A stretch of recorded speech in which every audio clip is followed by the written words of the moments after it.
Yeah, let me open us with prayer, and then we'll jump into today's lessons.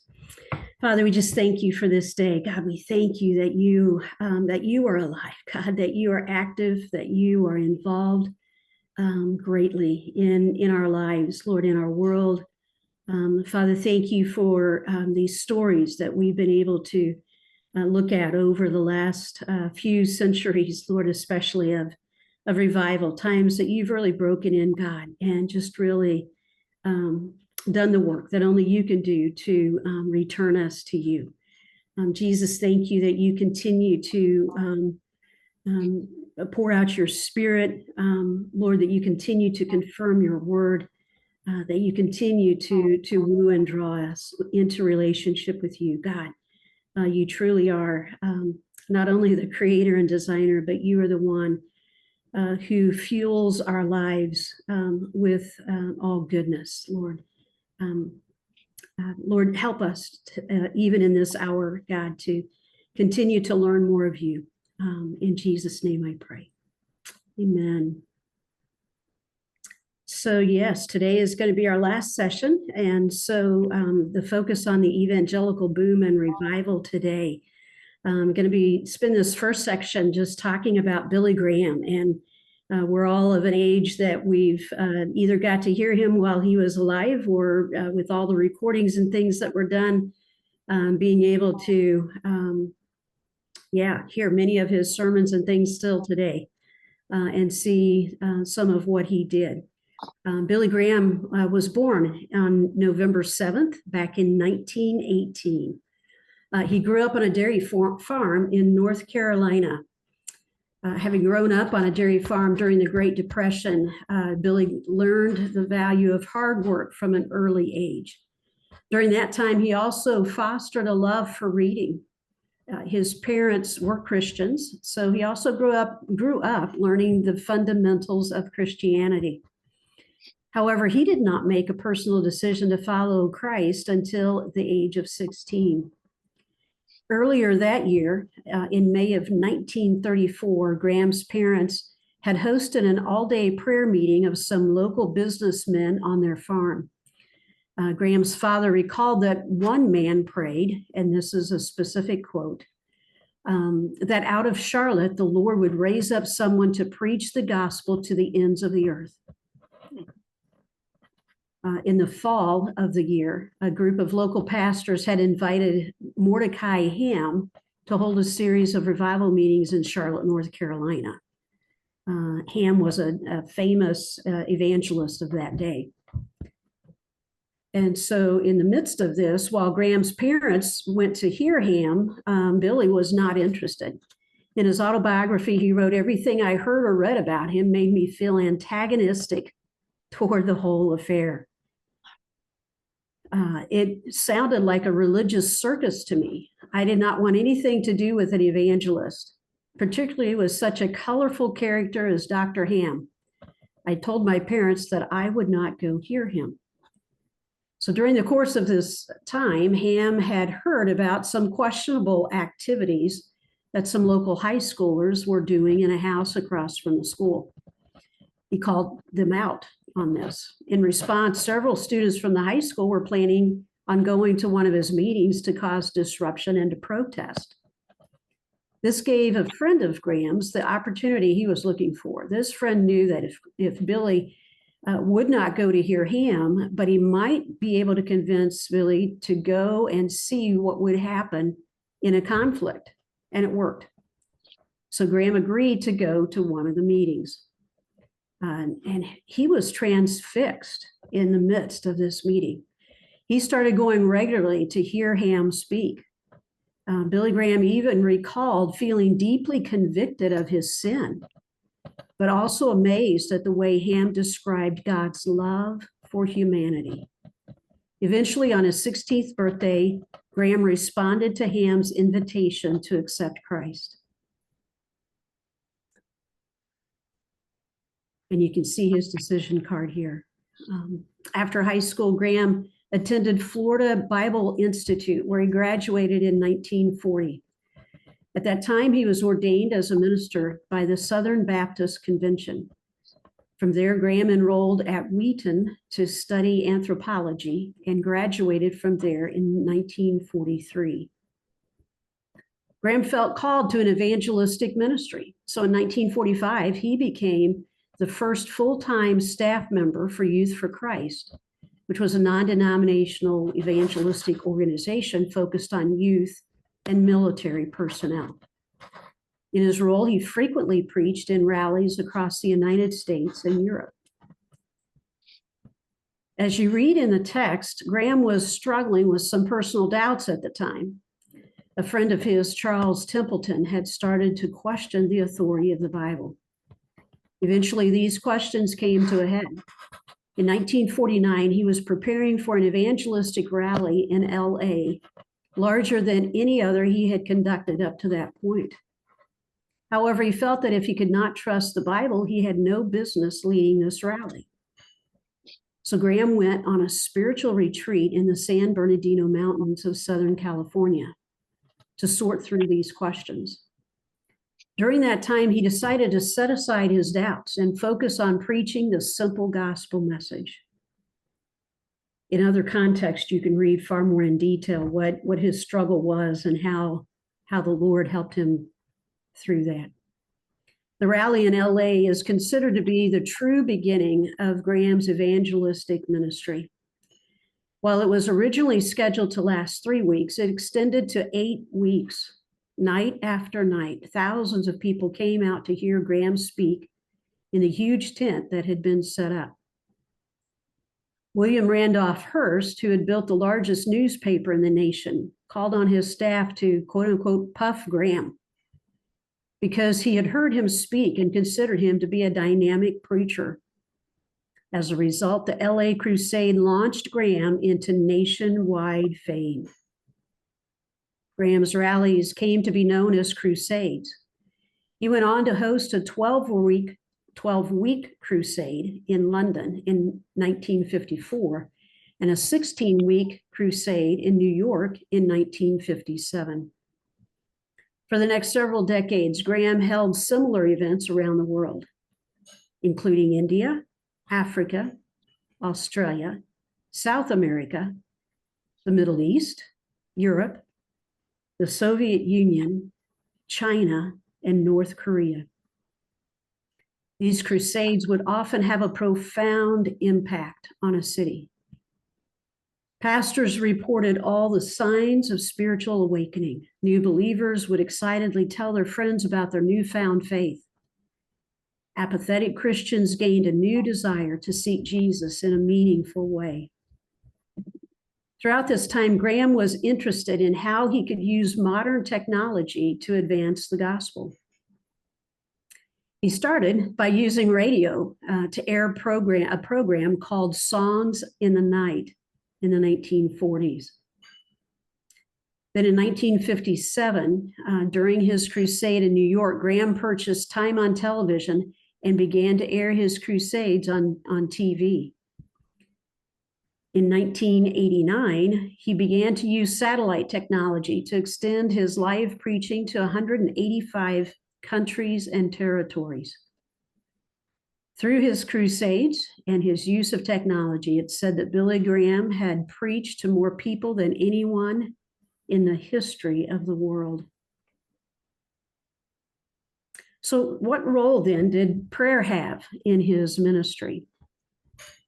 Throughout his ministry, Graham knew that prayer was vital. When asked why his ministry was so successful, his response was, number one, prayer.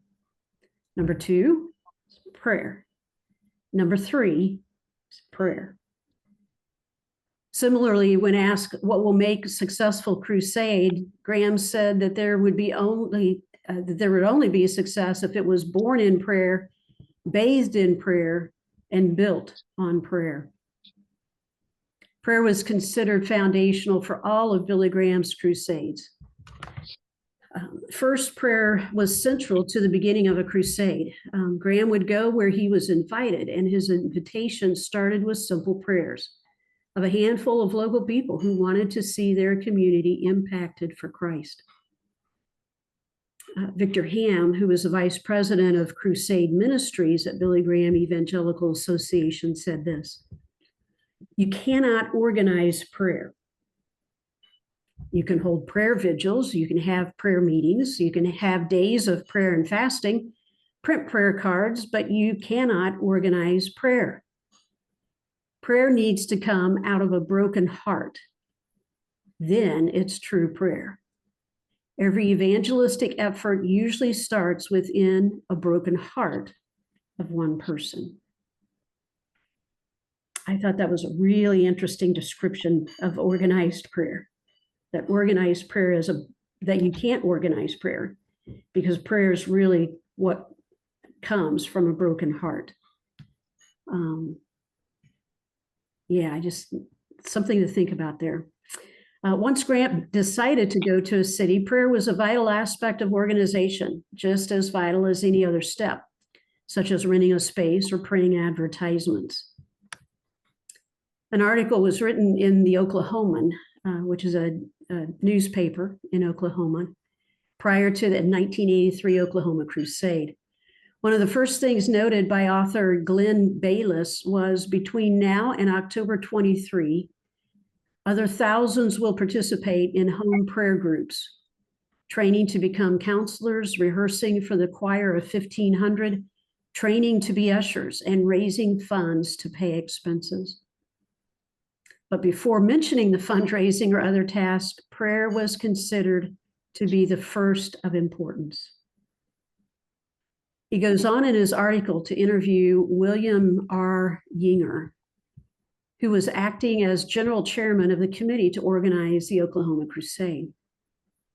He said this: "There is a possibility that 100 to 150,000 will gather in organized prayer in homes before and during the crusade. There are 300 churches involved. Just the activity is powerful. Never have so many churches been drawn together for a common goal. It is exciting, and that comes once in a lifetime." Notice how the church was united in an extraordinary way around explicit prayer for revival. Prayer continued during the Crusades. They eventually started having a prayer chairman at every crusade, someone who would be in charge of organizing prayer movements. For example, one practice was to have radio prayer meetings. Frequently, an associate of Graham would book time on a local radio station to play music, have a short devotional, take prayer requests, and invite people to pray for the sermon the following day. There would be in-person prayer meetings at the revival location that lasted until 1 or 2 in the morning. They would also have prayer chains. They would take a few minutes during evening sermons to ask for prayer. They would ask by a show of hands for volunteers to pray for half-hour segments, making sure the whole night was covered in prayer. Dozens of people would pray from 10 to 10:30 p.m. Others would pray from 10:30 to 11. Still others would pray from 11 to 11:30, and so on throughout the night. They sent out stickers that could be put on phones and on watches to remind people to pray when they saw them. In the 1980s, they began using prayer triplets. They invited people to gather in groups of 3 and to meet regularly for prayer. Each person would pray and request prayer for 3 people they knew. As a result, all 3 people in the triplet would be praying specifically for 9 people. So these are some of the ways that over the decades, Billy Graham and his team developed prayer, before, during, and after each of their crusades. Are there some unique methods of prayer or reminders to pray that you have found to be valuable? I love the idea of praying, see the dot, pray on the spot. We could do that easily, can't we? Just find some spots and put them places. I love that idea. It's a great visual reminder, yes. Yeah, it is. Oh, I was just gonna say we were part of something at one point with America Praise, and it was an initiative inviting churches to partner to keep every hour of the day covered in prayer every day of the month. And so essentially, what would happen is here in Rhode Island, churches would adopt a day. So, like the first Monday, the first Tuesday, the second Thursday, each individual day was adopted by the church. And then within that church, the congregation would adopt an hour slot or a half hour slot to keep that prayer burning every hour of the day throughout the month. And that was pretty successful for a while. I remember back in the 80s and early 90s, this triplet idea of prayer when that was first launched, that was being practiced quite often, and it was very good. But it's really inspiring to me just to remember again how, yeah, just the life of Billy Graham, how instrumental he was, and how the Lord used him, but also to just kind of dig in and understand a little bit more of uh, how fundamental prayer truly was to him. And he built that not only, for himself, but throughout his organization. The value of prayer that was there and continues in the Billy Graham Evangelical Association, the value of prayer. So yeah, he really was quite an inspirational figure in his dedication to prayer. So Matthew, I think with that, I'll turn it over to you for the next segment. Perfect. Thank you. Yeah, so now we get to look at prayer and revival today. We have walked through some of the history of prayer and revival, starting back as early as the 1500s, and walked through many of the great revivals that the world has seen over the course of the last 500 years. And now we get to look and discuss what's going on today.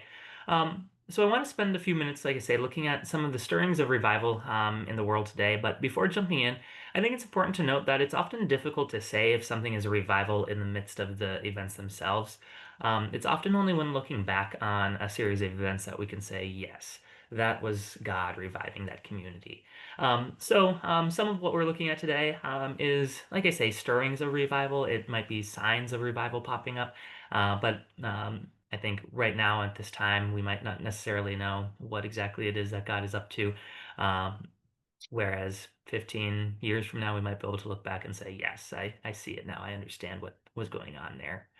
But with that, I think we had asked if anyone would like to share, and I think Ed had agreed to, if that is something that you're okay sharing, just some of what you're seeing God doing today.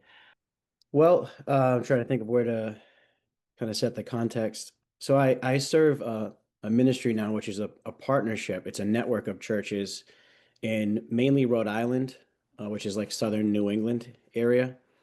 And the whole motivation and premise of what we do is comes out of Jesus's high priestly prayer in John 17 when he's praying, moments before he's getting arrested in the garden, and his prayer was for all future believers that we would be one as he is one, so that then the world will know.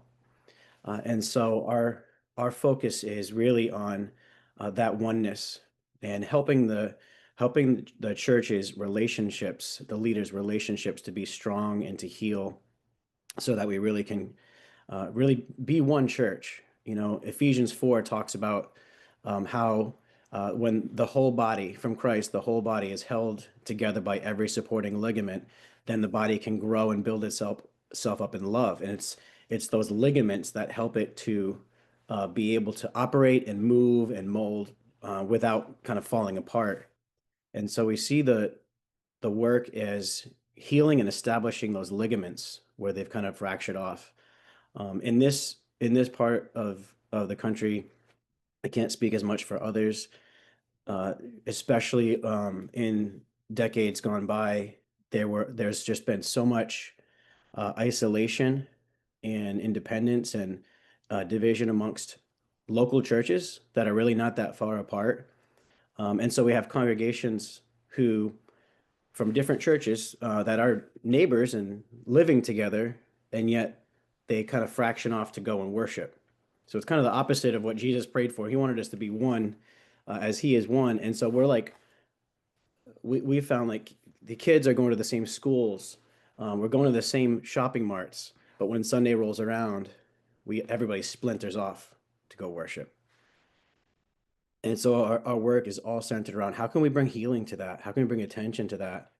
And we're seeing now, it just seems like we're in a very unique time where the Spirit of God is calling on his church. And people are responding to that and willing to come together.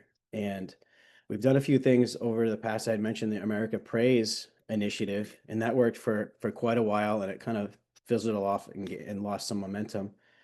But in recent times, as a matter of fact, just this year, it was formally launched, is we created something called the New England Revival Covenant. And it was essentially informed by and motivated by Jonathan Edwards' appeal in a humble attempt.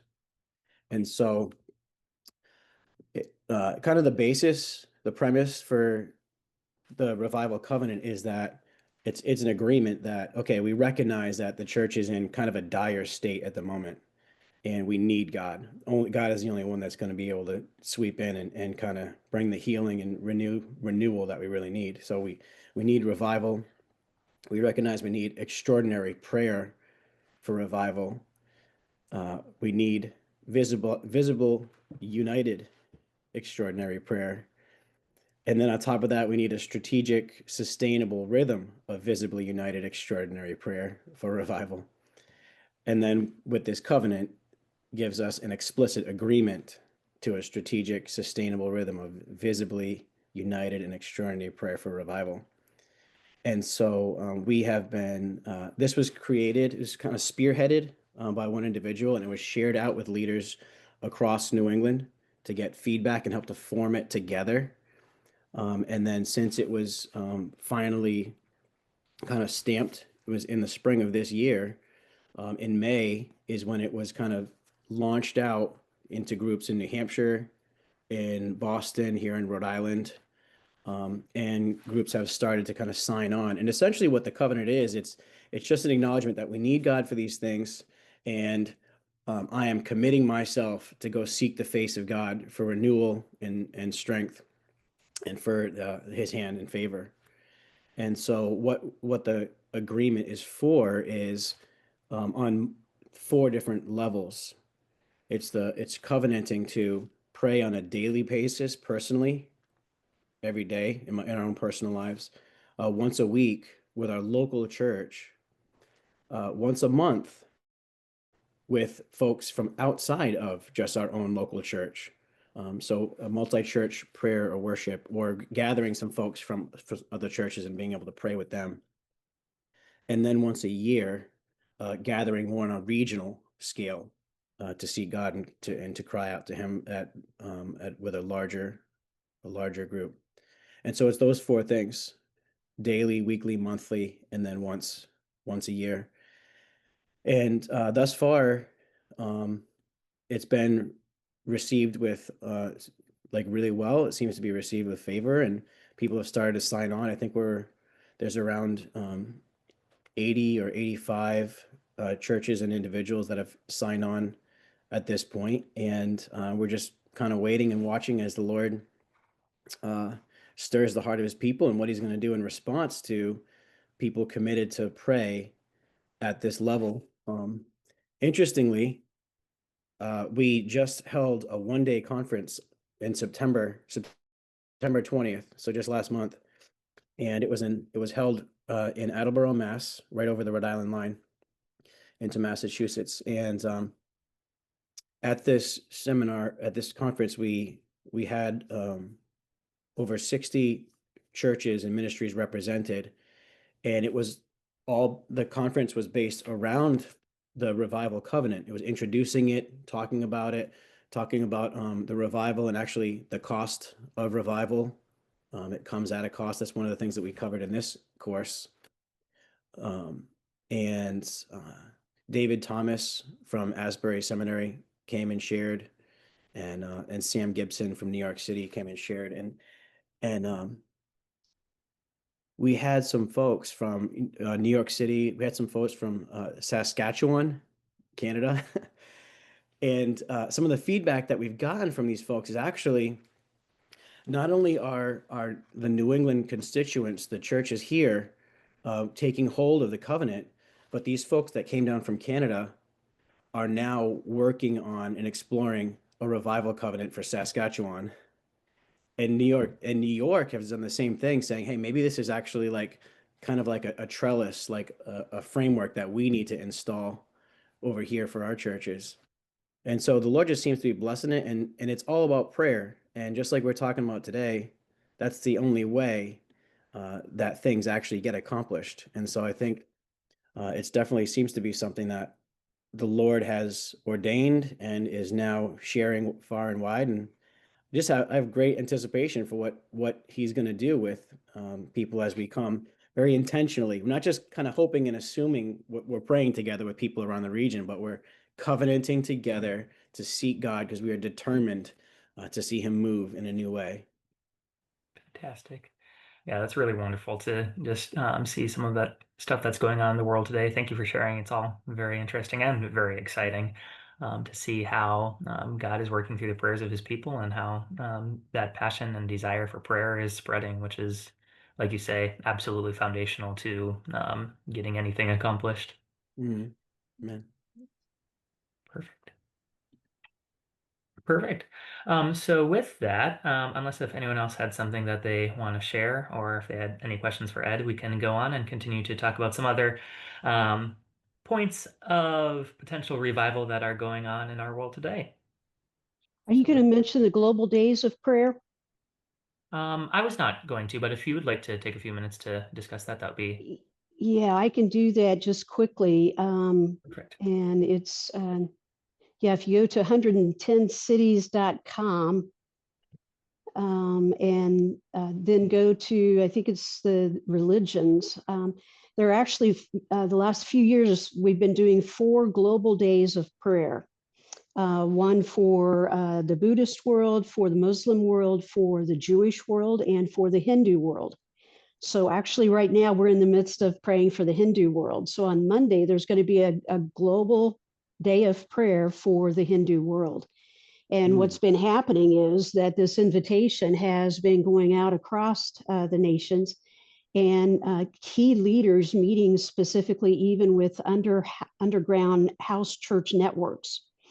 So the fastest growing churches in the world are those that are doing disciple making and church planting movement type of work, and many of these are in are in nations where the church cannot it is not legal to be growing, but God is doing it anyway. And so by connecting in with these different networks, each of them, they say the same thing we do. We're busy praying for our own local congregations and cities and states and nations. But they said once these 4 days of the year, we can invite our people to pray alongside others around the world. And for the Muslim world, that happened back in the spring, and it typically happens during the time of Ramadan.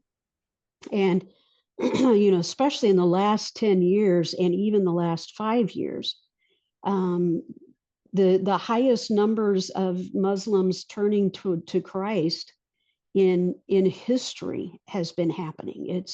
It's remarkable what God is doing. So with this coming up Monday, there's the potential of 200 million people around the world praying on that particular day to see the religious stronghold of